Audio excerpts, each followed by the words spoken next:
Jsme v Municích, do zdejšího podniku Agroprofit jsme dodali na jaře nový předseťový kompaktor Swifter o záběru 6 metrů s novým spring válcem, který umožňuje práci i za mokrých a lepivých podmínek. Jarní práce skončily, obiloviny a kukuřice jsou zasety, stroj odpracoval zhruba 300 hektarů. Pojďme se tedy zeptat, jak stroj hodnotí zdejší agronom inženýr Václav Pálka. Jak jste byl spokojený, nebo jak hodnotíte kompaktor s tím předním válcem do mokra, se spring válcem, s tou naší novinkou? Potom, co jste vlastně na jaře teď zaseli, údajně těch 300 hektarů. Ano. Tak jak tu práci hodnotíte, jak ten stroj hodnotíte, jak u vás zpracoval a jestli byste nám řekl, jaký vy tady máte vůbec půdy, proč jste se pro ten stroj rozhodli? Takže já bych to shrnul. Náš podnik hospodaří na těžších půdách i lovitějších půdách, tím pádem nás to samozřejmě ve vlhčích letech limituje v setí a předchozí kompaktor nás limitoval, měli jsme s tím velký problémy.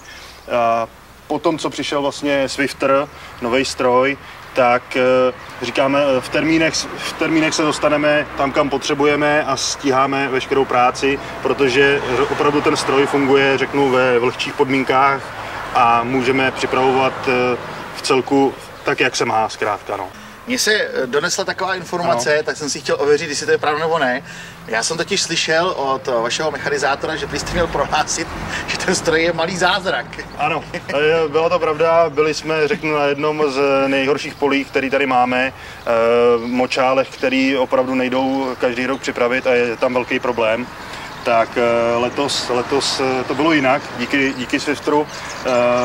A připravili jsme i v těchto místech rychle a bez problémů, takže jsme mohli de facto hned druhý den sejít bez problémů úplně.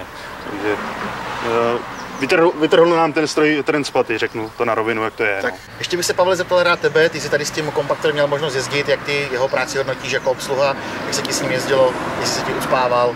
Tak hodnotil bych kladně tento kompaktor, jelikož ty přední válce jsou, dá se říct, jedinečný, protože opravdu i když se projede hodně velkým extrémem, tak válce se nezalepí, což kdyby tam byl ten asi předešlý, možná, že i v těchto podmínkách by se asi zalepil, ale jinak i jsme měli možnost i suší hroudy s ním drtit, zdá se, že by jako to dobře to dělá, takže asi je to dobrý, no takhle. Tak jo, takže já bych asi na závěr bych řekl, jako, že stroj je jedinečný.